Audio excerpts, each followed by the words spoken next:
What is experimental anthropology? It's the combination of ethnographic and experimental methods. It's a marriage between science and cultural studies. And why ritual?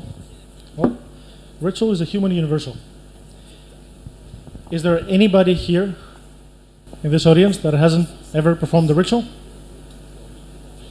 No one. There is no human society that we know of, past or present, that doesn't have a set of cultural rituals.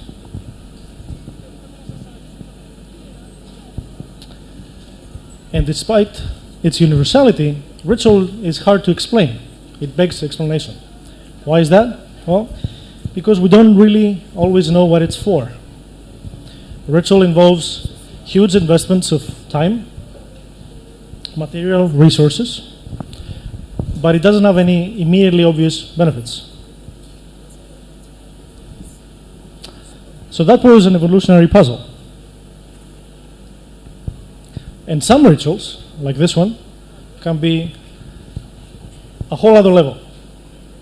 This evolutionary puzzle is much more pronounced with these rituals, because these rituals have very, very evident costs and not very evident benefits. So the question that has been driving my research ever since I was a student is why? Why would anybody do that? What drives people to perform rituals?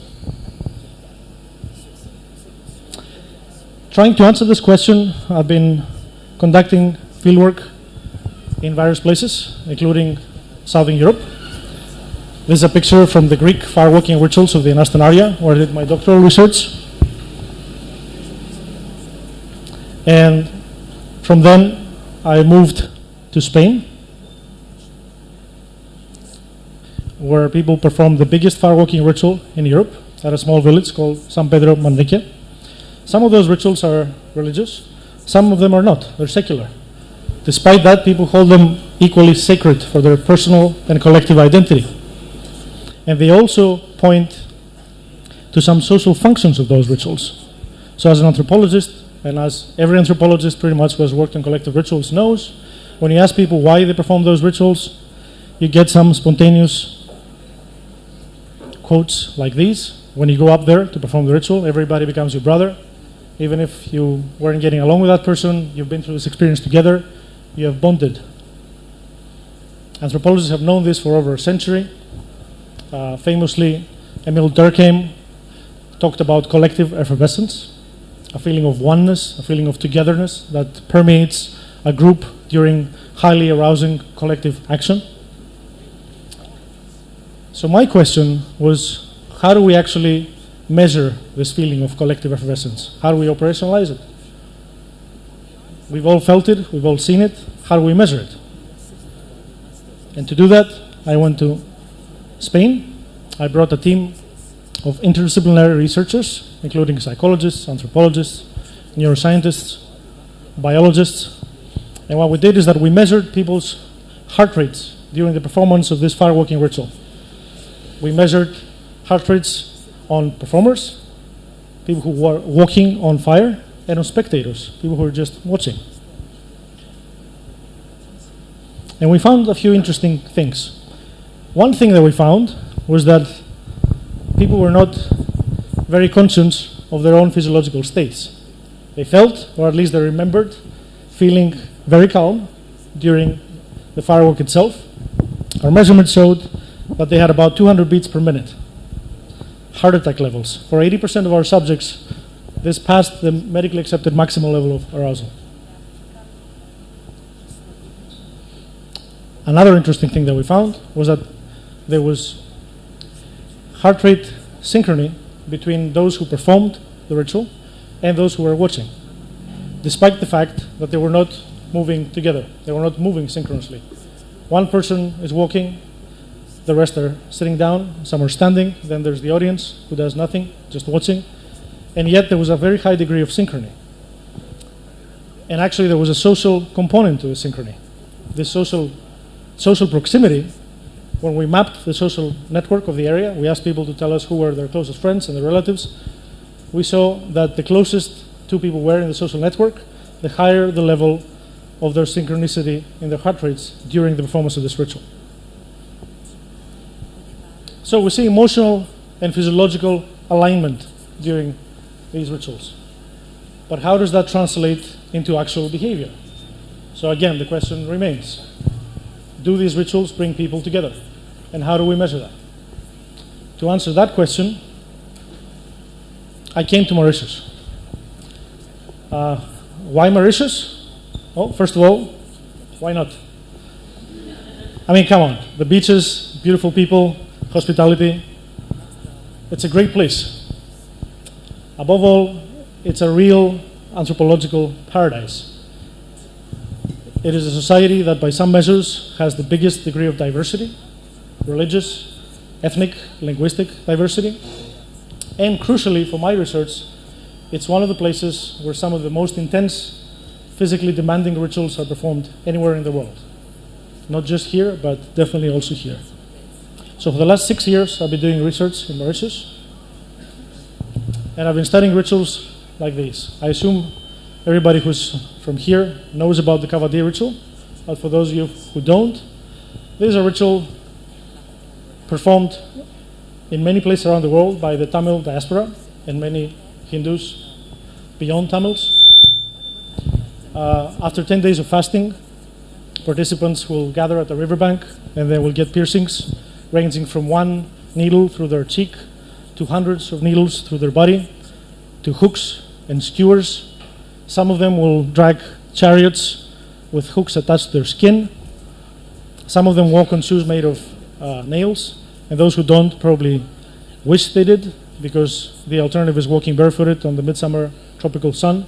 It's impossible for me to take a single step on the asphalt during those days. And then they carry the kavadis, which is what the ritual takes its name after. These bamboo structures that they carry on their backs, on their shoulders. We measured kavadis during a ritual. They weigh up to 40 kilos, the biggest ones. And they will do this for 4 hours, 5 hours, before they reach the temple of Murugan, which in this case, at the Covil Montagne, has been strategically placed on top of a hill. So once they've done all that, they have to climb 242 steps, carrying their kavadis up to the top, where then we'll deposit them to Muruga, and they'll be on their way. So I came here with another team of researchers, and we decided to run a study in order to measure the effects of ritual intensity on prosociality. How do we do that? Well, in a field setting, you need to work around natural conditions. You can't manipulate your setting. Here we have a perfect set of conditions, which are these three, during the same festival, performed by the same people at the same temple. We have a collective prayer, and then we have the high-intensity ritual, the Kavadi, which includes both active performers and people who just accompany the procession. Those people are not pierced. They can wear shoes, they can drink water, but they go through the same procession. And we wanted to see how these three different groups would behave in terms of a prosocial task. And we set up a charity task to test that. The temple authorities very kindly allowed us to use their premises. So as people went up to the temple to perform the ritual and down the temple, we recruited them with the help of our local assistants, some of whom are here. Thank you, Vanessa. And we brought them into this building where they had to answer a series of questions on the computer, including ratings of pain and measures of social affiliation. And after doing that, we paid them 200 rupees to thank them for their participation. We gave that money in coins of 20, and we told them they were free to go. But then a confederate would ask them whether they would like to make a donation from their earnings to a temple charity. And we used that donation as an operationalization of prosociality. So how generous were they afterwards? How much money did they give to the charity?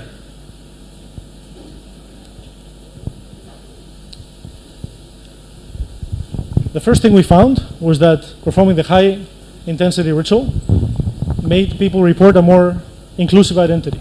They saw themselves as being more Mauritian, and they saw others as being more Mauritian. We asked them how they viewed Creoles, Muslims, Chinese, even the French. And they reported that they saw all of the other Mauritian groups as being more Mauritian and less parochial in their identity, more inclusive. And the higher the level of pain they reported, the higher their Mauritian identity became. In terms of their behavior, we find the same thing. The higher the pain, the higher the level of donation. And between the groups, this is the low arousal, the low intensity group, and both active performers and the spectators of the highly intense, highly painful ritual gave about twice as much. We also found a positive correlation between experience in ritual participation and donation. In other words, those who have performed this ritual, the painful ritual, more times, irrespectively of their age, gave more money. So that suggests that maybe some of these effects are not ephemeral, but they're more long-lasting. And in a subsequent study that examined cheating behavior, again, we found that those who performed the cavity more frequently cheated less in an economic task.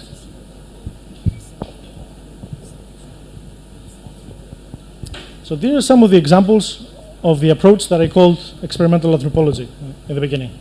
And this involves very often bringing the lab into the field. So the idea is that instead of taking our subjects out of context, moving them into a sterilized laboratory, why not take the lab into context by moving it into the field? Now, of course, this approach also involves bringing the findings from our field back into the lab. So wanting to explore the effects of pain on prosociality, we moved back to the lab at Aarhus University, Denmark, where we used injections of glutamate. It's amazing what people sign up for. We got 210 volunteers for this study. Don't ask me how. Did any of the Aarhus students take part in that experiment? No? So people were injected with a painful substance that dentists use to induce pain. Dentists are very good at inducing pain. And we had a dentist on board who took care of that, and he was also the reason we got ethical approval. And we injected them with substances that caused them different levels of pain. And again, we saw that the level of pain they received correlated with the amount of money they donated immediately afterwards at a charity task. So pain makes you more prosocial. There's convergent studies from other fields that show that effort makes you more prosocial. When they ask people to take part in a marathon and then donate money, they donate more compared to when they ask them to run 100 meters. And that's why you see that when people want to raise money, they run a marathon as a charity, or they run the ice bucket challenge. Now, I've been talking about social effects of rituals. But in the first place, if a ritual is going to be attractive to the individuals, that's the only way it will get established. It will not be successful, it won't be able to have the social effects unless it can be attractive to the individual at the first place. Anthropologist Bronislaw Malinowski in the past century suggested that rituals might function to reduce anxiety. In his fieldwork in the Trobriand Islands, he found that the fishermen who were going out to the open sea to fish would perform a lot of rituals. And fishing in the open sea is dangerous and uncertain. You had to fight the waves, you had to fight the whales, and you might come back with empty hands or dead. When they went fishing in the lagoon, that gave them a safe, certain catch because they used poisoning. They didn't perform any rituals. This is an intuitive idea, but how do we test it? My PhD student, Martin Lang, who's sitting over there, the gentleman with the beard, led a study at my former university at Maastricht, operationalizing and testing this very idea. So what we did in that study was we actually induced stress on people by having them engage in a public speaking task. And everybody knows that public speaking is very stressful. We compared them to a control that they didn't have to do the public speaking task. And then we asked them to manipulate an object of art. And we used motion detectors strapped on their wrists to measure their movements. According to certain theories of ritual, the definition of ritual that we work with involves repetition, redundancy, in simple words, more structured and repetitive behavior. So comparing the two groups, here's an example of a person who is in the high anxiety condition and a person who is in the low anxiety condition. In this analysis, you can actually visually see more structure after anxiety has been induced. So stress leads people to become more ritualized. Now, in order to close the loop to see whether rituals actually help alleviate stress, we're conducting another study in Mauritius, which maybe I'll tell you about another time. Another possibility might have to do with the fact that some highly intense rituals might actually be addictive, in the same sense that running a marathon can be addictive. A few years ago, we did a study in Mauritius where we used heart rate monitors and questionnaires on a group of firewalkers that had to undergo several hours of a procession. All of them had piercings. They walked on knives before eventually going to walk through fire. And what we found there was that those who underwent the painful ordeal, they felt less tired and more happy about it compared to the ones that were simply watching. Spectators felt more stressed about it than those who actually underwent the very effortful ordeal. We call that paper the firewalker's high, as a pun on the runner's high, which is an endorphin-mediated state of euphoria caused by strenuous and prolonged effort. So these are just some of the examples of studies we've been doing here in Mauritius for the last 6 years. And they point to the fact that ritual is such a tremendously successful social technology because it taps into our evolved psychology, both at the individual and at the social level. And these effects can be cumulative. For example, if taking part in a highly demanding ritual like the Kavadi might function as an advertisement of fitness, then based on the perspective that Michaela gave us, we would expect that the people who engage in more highly demanding forms of this ritual would be perceived as more attractive. That is a possibility that we're exploring right now with a current study that, again, maybe I'll tell you about some other time.